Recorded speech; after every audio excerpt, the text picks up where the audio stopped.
প্রবাসের বুকে যতক্ষণ সুস্থ থাকবে একজন প্রবাসী ততক্ষণই তার মূল্য।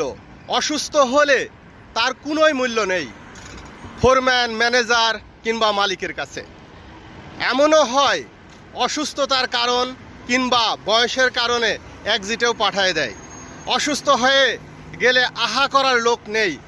বাড়িতে অসুস্থ হলে যেমন স্ত্রী, বাবা, মা, ভাই, বোন, সন্তান আপনাকে আদর সোহাগ করবে কিংবা আহা করবে, প্রবাসী আপনি অসুস্থ হয়ে গেলে ম্যানেজার, ফোরম্যান, মালিক আহা তো দূরের কথা, আরও রাগ করবে যে আপনি অসুস্থ হয়ে গেছেন, আপনাকে বসায় খাওয়ানো লাগবে।